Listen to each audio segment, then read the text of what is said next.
Before we got married, my wife said she was terrified of childbirth. So, for the 4 years we've been married, I never touched her.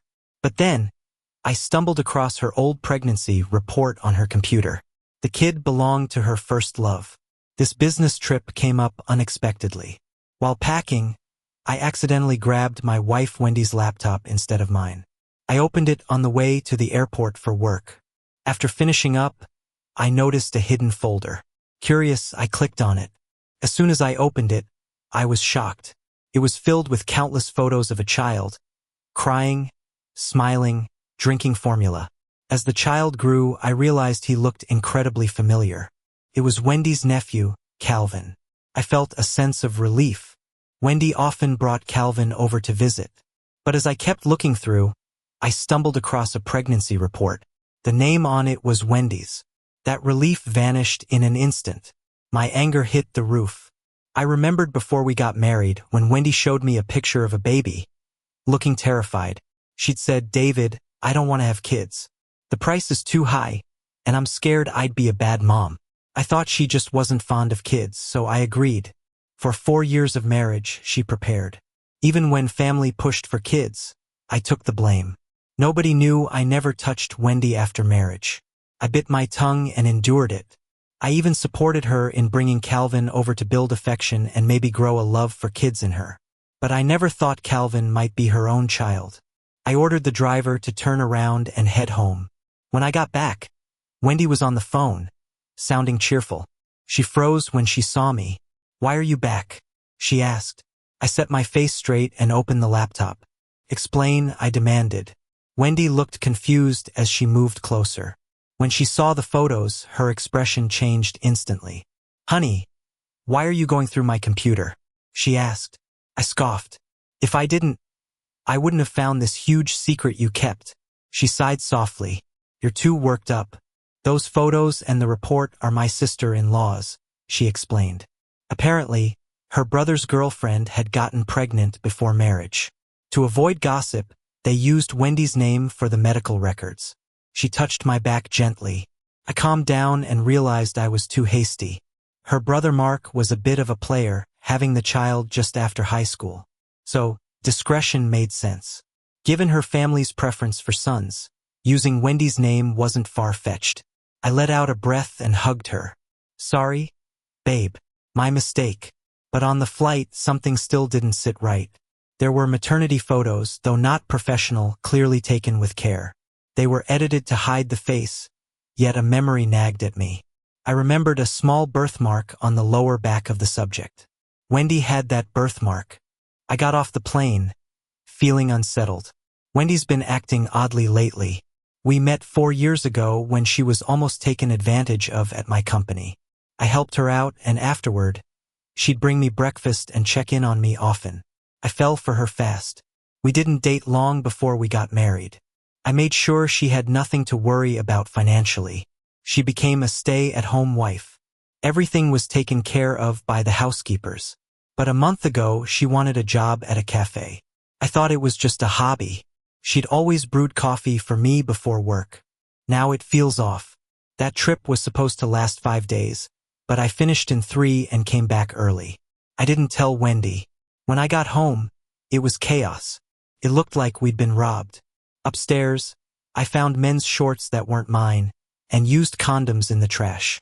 I was stunned. If I didn't realize what had happened by then, I'd be a fool. I kept calm, pulled out my phone, and checked the front door camera. I'd never doubted Wendy until now. The cameras had been turned off. I went to the building management, claimed my car was stolen, and got a month's worth of footage. Seeing it was crushing. During my last 3 trips, Wendy brought the same man home. They used one of my cars with Wendy in the passenger seat, looking blissful. The man stayed out of view. I couldn't see his face. I recorded it on my phone. I didn't confront Wendy. I hired a private investigator. Soon, he sent me a video. Wendy and the guy were at our house, not even bothering to close the curtains. The man was chubby, unattractive. Wendy didn't seem to mind, eyes full of affection, arms around his neck. I couldn't identify the man from his back. Watching them kiss made me sick. I couldn't believe she'd do this, right under my nose. I thought I was better than the guy. I kept fit, careful with my appearance. Someone good enough for Wendy. I've been waiting for Wendy to come around. But she's with this guy instead of me. It's disgusting. I mean, I'm a bit of a well-known entrepreneur around here. I could offer Wendy status and stability. I just can't figure out why she'd cheat. I lit a cigarette, taking a deep drag. Told the detective to keep digging. And I started thinking of a foolproof plan. Even if Wendy is cheating, I can't let it ruin my reputation. When I got back from a business trip, the house was back to normal. Wendy acted all sweet, just like every time I come home. But I wasn't into it. In fact, walking into the bedroom made me feel sick. Imagining her and that guy in my home, in my bed, it's revolting. I couldn't step foot in the bedroom. That night, I made an excuse to work in the study, just watching the clock. Wendy was asleep. In the dim light, the marks on her neck were glaringly obvious. My fingers curled up in a fist unconsciously. This unfaithful woman. I shot her a nasty look, then grabbed her phone and went to the study. The password hadn't changed. She and that guy were being really sneaky about it. There wasn't much on the phone, but then I found something odd. The guy's silhouette looked like Wendy's coffee shop boss, Jason. I met him once when Wendy first started working there. I wanted to help her out, so I treated her boss to dinner. His coffee shop was small but cozy. Wendy seemed so interested that I decided to invest in them right away. Now that I think about it, I can't believe how gullible I was. I scoffed. The phone had nothing, but opening Wendy's cloud drive, I found a folder. Inside were pictures of Wendy, Jason, and Calvin. They looked like a family. I scrolled through them, feeling dead inside. There were also college graduation photos of Wendy and Jason. Back then, Jason was in better shape. I squeezed the phone tighter. I was beginning to understand the connection between Wendy and Jason. The next morning, Wendy woke up early like usual, making me coffee before work. She watched eagerly as I drank it. "How's it, honey? I learned a new recipe. Does it taste good?" I nodded without any emotion, then left for work.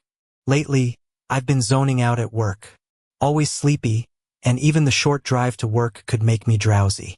I tried staying alert, but my work performance sucked, and my heart kept racing. Feeling off, I went to the hospital. After running some tests, the doctor looked concerned. "Are you taking any psychiatric meds?" His words blindsided me. I don't have a mental disorder, so why would I be on psych meds? These drugs have serious side effects if taken long-term. They could mess with your mind, maybe even break you. I felt a chill down my spine. Stop taking them immediately or you'll be in danger. I took a deep breath, leaving the hospital. I couldn't figure out who hated me enough to do this. Even business rivals wouldn't get close to me every day. Then it hit me, Wendy, and the coffee she makes for me every morning. My right eye twitched hard twice. Without alerting her, I planned to get the coffee tested the next day. But that afternoon, I stumbled upon something. From the moment we got married, a bunch of accident insurance policies were taken out on me. Wendy was the beneficiary on all of them. Scared of being caught without an explanation, she even took out some on herself later on. I remembered the night of our wedding. I was pretty wasted. Vaguely, I recalled Wendy having me sign a bunch of papers. Thought it was the booze messing with my memory, and Wendy just brushed it off when I asked the next day. Didn't think much of it. Turns out that's when she tricked me into signing those insurance forms.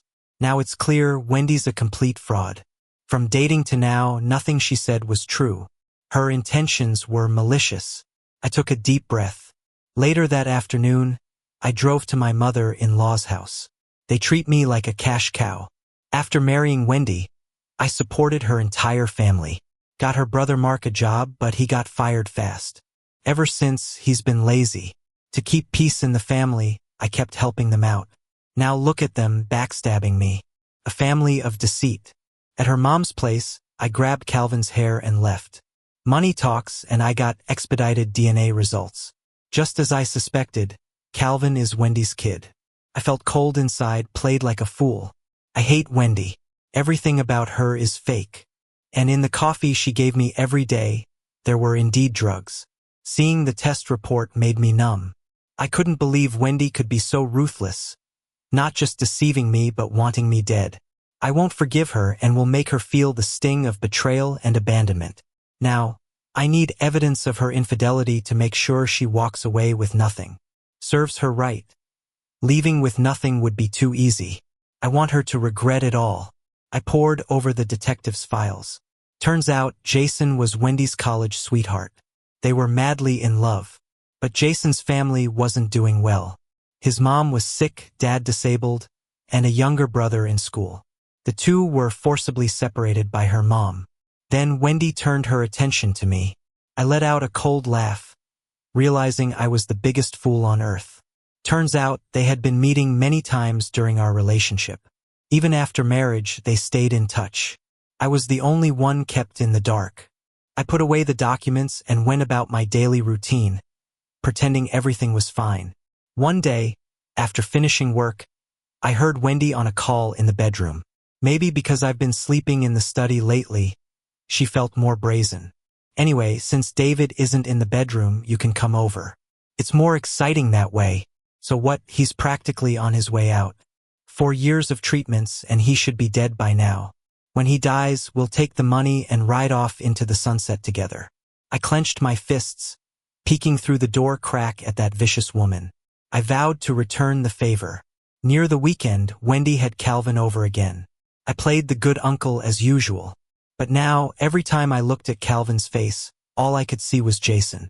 I couldn't bear to look at him, so I made an excuse about work and left for the office. What I didn't expect was Wendy's audacity to invite Jason to our home again. Since finding out Wendy had disabled the cameras, I had set up hidden ones around the house. Right then, I saw the three of them having a great time in the living room. Calvin even called Jason Dad. Unbelievable. I felt my blood boiling. After Calvin's nap, the two hurried back to the bedroom. Calvin likes you so much. You can't let us down, Wendy said. Jason responded, keeping busy. I recorded the whole scene. I set out to dig up dirt on Jason. Through the years, Wendy had secretly supported him. Despite that, he hadn't found a job, just opened a cafe this year. I arranged for people to visit Jason's cafe daily, even had influencers create a buzz. Before long, lines were forming outside his cafe every day. But that wasn't my ultimate goal. Wendy seemed noticeably happier these days, often humming when she got home from work. I let her enjoy it. Meanwhile, I kept stoking the fame of Jason's cafe, even drawing investors interested in opening another branch. Wendy praised Jason endlessly. Who knew our boss had such a business mind? In no time, his cafes will spread throughout the city, even outdoing your company. I smiled and nodded, wishing them luck. She was so caught up in her joy, she didn't catch my sarcasm. Jason soon secured a location for a second branch. Watching them happy, I too felt joy for how badly they'd crash and burn later. But with Jason getting busier, Wendy seemed more and more unhappy. She came home earlier, even showing signs of heartbreak. One day, she didn't care that I was home, looking utterly dejected. Couldn't even fake a smile when she saw me. I asked what was wrong, but she wouldn't say. Inside, I was thrilled. A private investigator had sent me photos of Jason with another woman. No one knows a man like another man. Once guys like Jason get money, they party and waste it. I knew more than Wendy about such types. The next day, my mom invited us for dinner. Though Wendy was in a bad mood, she joined me, likely disillusioned with Jason. During the meal, Mom kept serving Wendy, but she gave my mom the cold shoulder. I felt angry. Wendy, not sleeping well lately? Young folks need to take care of their health, my mom said gently. Wendy mumbled a reply. Then Mom brought up kids, mentioning how Grandma's son, our neighbor, just had another grandson. Not to pressure you, but you two have been married a while. Maybe it's time to think about it? Wendy hit her breaking point, throwing down her chopsticks. We agreed before marriage that we didn't want kids. Even David agreed. Don't start pressuring me now. I felt my face darken. What's that supposed to mean, Wendy? Now my mom can't say anything to you? They're expressing concern. As the younger one, you should at least listen, I snapped, unheard of in front of my parents. My mom was clearly shocked by Wendy's outburst. Our dinners usually featured Wendy's favorites, and my mom never meddled in our affairs, genuinely loving Wendy. Even handed Wendy 10% of her shares. I couldn't believe it still wasn't enough for Wendy. I don't need your nagging. Next time, don't call me over, she said, storming out. I was visibly upset. Even then, my mom took her side. Why argue? Let it go. This is your life. Today, I'm the one who spoke out of turn. I shook my head, comforting her. After dinner, Dad took me aside for a stern talk. Only after I promised it wouldn't happen again did he seem satisfied. Later, I booked full medical checkups for my parents and reserved a hotel in Sanya. At the dinner table, Mom seemed tired. I'm worried Wendy's crazy behavior is starting to involve my parents. They're not in the best health and can't handle too much stress. After that awkward dinner, Wendy went straight to Jason's cafe. Now she's acting like she owns the place. When she got home, she acted more confident around me. That night, she still gave me the cold shoulder. She kept trying to call Jason from the bedroom. When he didn't pick up, she threw a big tantrum. I didn't let it slide. I confronted her. I was firm, and she immediately softened. She hugged me, her face buried in my chest, sobbing, like she was the one being wronged. Honey, I've just been stressed lately. The cafe's been busy, and I've been on edge. Sorry. Is Mom okay? I'll call her and apologize. She pretended to pull out her phone. I knocked the phone out of her hand. No need. I'm just curious why you're so agitated this time. She froze and I smirked. I agreed not to have kids, but we're both healthy. It's a shame not to. Unless you have something to hide? I looked her up and down. Her panicked look made me laugh. No, honey, of course not. I didn't buy it. But you love kids.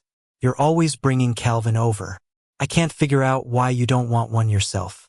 I then turned and went to the study. Wendy didn't come home that night. She said a friend needed help. Shortly after she left, I got a picture message. It was Jason hugging a girl outside a bar, with Wendy looking furious.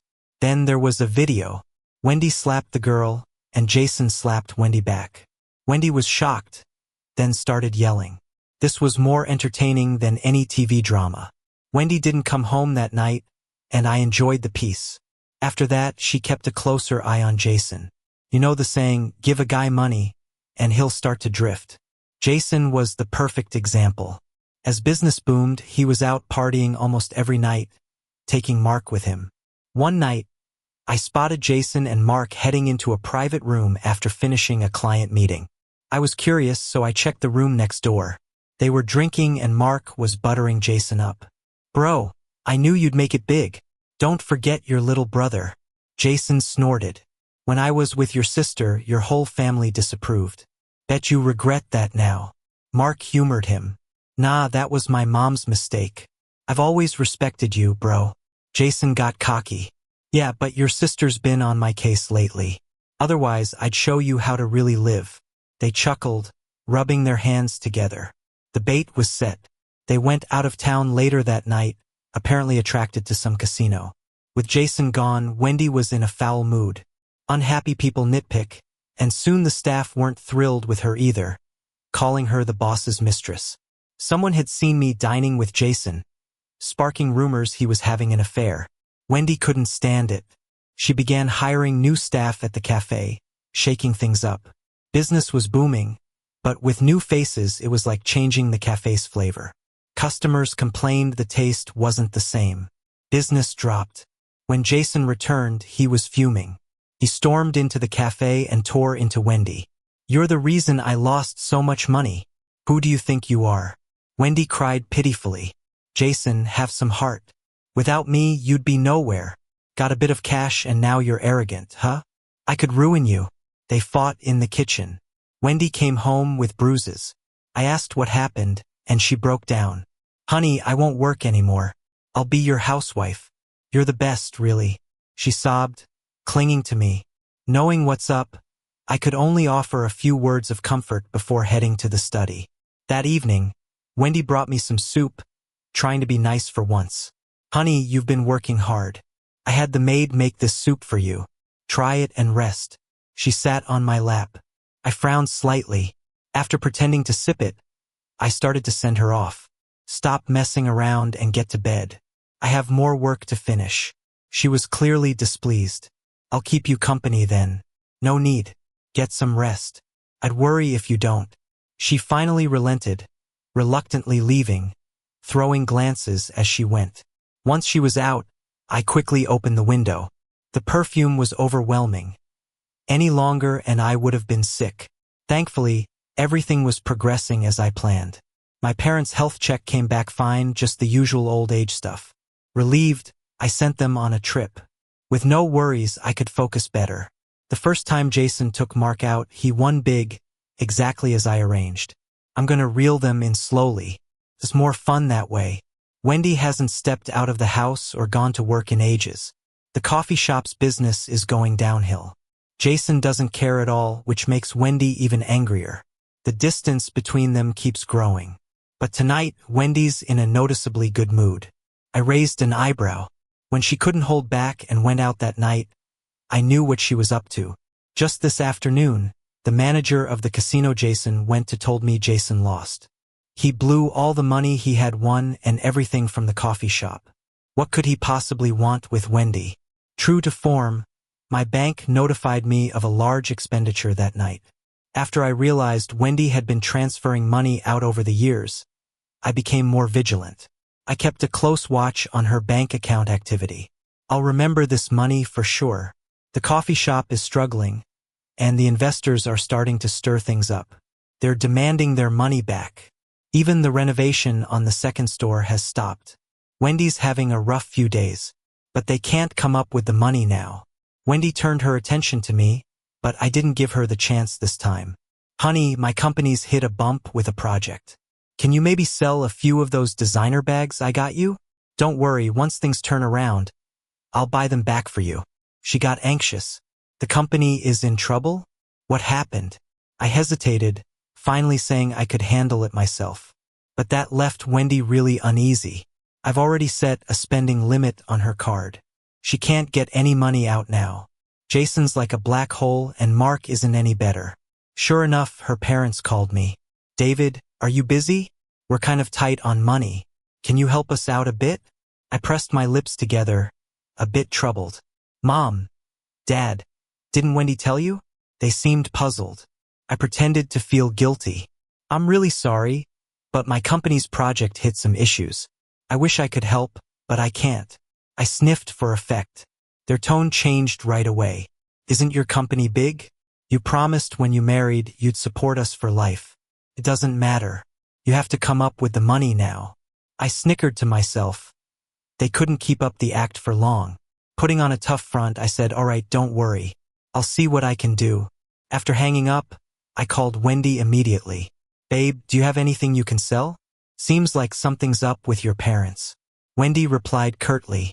At the same time, I contacted a buyer to sell the villa we were living in. When Wendy got home and saw people there to view the house, she was shocked. What's going on, honey? Pulled her aside. My bad, love. The company's just a facade now. Let's move to a smaller place. Her face changed, but she didn't say much. We sold the house soon after the viewings. Wendy became more on edge. She seemed to have something to say every time she looked at me, but I noticed she started secretly packing. After moving to the new place, Wendy was home less and less. She thought I was too busy with work to notice. In reality, the company was fine. I found 2 adult plane tickets on her phone, and 1 for a kid, for the following week. So, I planned to pick her up from the cafe, and the employees gave me weird looks. The owner was talking to Wendy. I nodded and asked where the restroom was, heading to the second floor. Sure enough, outside the lounge, I heard Wendy and Jason arguing. Can't you think about Calvin and me? Go run with your poker buddies. Jason threw down a cup. You're mad at me? We'd be rid of David if it wasn't for your soft heart. Then he stood up and grabbed Wendy by the throat. Feeling bad for your hubby? Don't forget you were the one who proposed marriage and wanted me to spend money. Don't act innocent. I stood clenched-fisted at the door, then silently left. Wendy was silent that night. After we got home, she was inexplicably warm, but I wasn't in the mood. Honey, if I made a mistake, would you forgive me? I looked at her with a smirk. Depends on the mistake, I guess. She didn't say more. After that, she started bringing me meals. I found it odd, tossing them out once she'd left. I acted sickly, and Wendy took the bait. I pretended to nap in my office again. Wendy came in and stroked my hair, calling my name softly. When I didn't react, her true colors showed. David, don't blame me. You brought this on yourself. She turned to leave, and I lifted my head, startling her. Are you okay, hon? I was gonna get you a blanket. I stared at her in silence. There, David. Say something, she urged, scared. I chuckled coldly. Wendy, are you upset that I'm okay? She froze, asking stiffly what I meant. I scoffed, looking down on her. You know what I mean, Wendy. I've already called the cops. Your good days are over. That hit her like a ton of bricks. She dropped the act and went into another room to call Jason. Whatever they planned together, Wendy soon came out with her luggage. No point staying together now that you know, she said, and left. This time, I didn't stop her, even arranging a ride for them. And the reason I filed a police report was also because my wife went missing. I went to the police 48 hours after Wendy left home. They started a city-wide search for her based on my leads. In the meantime, Jason was also missing. Her parents quickly came to my place demanding to know where she was. But I was just as troubled. I cried in front of them immediately. Mom, Dad, Wendy hasn't been feeling well lately. I didn't pay enough attention to her. If I had cared more, she wouldn't have left. I cried myself almost to the point of passing out. Before this, I had already contacted the media. Now, my deep love was witnessed by people all across the country. Then, everything the police investigated was broadcasted. Turns out, Wendy had tricked me into marrying her and ran off with her first love and their kid. People from all over felt sorry for me. Jason's cafe turned into a dump. Folks took it upon themselves to vent some anger on my behalf. The power of online users is amazing. People soon found their parents home. Even the neighbors said they raised a great daughter. Insiders revealed that since they favored sons over daughters, that's why things ended like this. Mark got bombarded by everyone as well, because he and Jason had some debts from before, and with Jason missing, creditors started harassing him. He began hiding from debt collectors. Wendy's parents came every day to apologize to me. Son-in-law, we were wrong before. We never thought we'd raise such an ungrateful daughter, and now she's harmed her brother, too. We hate her as much as you do, but in the end, we're still family. Please help Mark. I was signing a contract with a client and instantly felt distressed. After seeing the client off, I called security and had her parents kicked out. Half a month later, the police found Wendy and Jason. On their escape route, they died in a car crash. They were out in the wilderness, so now, their bodies aren't in one piece. At the station, I looked at the bodies covered in white sheets. I was in tears. People around me were all offering condolences. Soon, the case was closed by the police. They confirmed it was a tragic love pact. After the funeral, I was completely exhausted. But I didn't have much time to feel down because Wendy's accidental insurance claims started coming in. They started paying out. I made quite a bit. However, Wendy's parents heard about this and insisted Wendy was killed by me. The police began investigating again, but there was nothing for them to find. The insurance policy was something Wendy tricked me into signing, and it was signed when we got married. There was no evidence against me. It's impossible. My daughter wouldn't kill herself, and the insurance cannot be in his name. Officers, you need to check again. He must have killed my daughter for the insurance money. His company's about to go bankrupt. He must need her insurance cash as a bailout. The police were even more speechless. David's company is fine. Our investigation found nothing wrong. If you keep this up, he might sue you for defamation. However, this seemed to give them an idea. They went to the insurance company themselves and bought a lot of policies. The beneficiary was Mark. They planned to fake their deaths to pay off Mark's debts. But this was quickly discovered by the insurance company. Not only couldn't they pay off Mark's debts, but they also found themselves heavily in debt. To avoid unnecessary problems, I hired bodyguards so they couldn't get near me. To pay off their debts, they sold their house and crammed into a tiny room with a few others. It didn't take long before they went to the police. Mark was missing. Well, turns out it was his own doing. He was caught by creditors, beaten up, and left by a bridge. They cried their hearts out identifying his body. So, let this be a lesson. Bad intentions will never lead to good outcomes.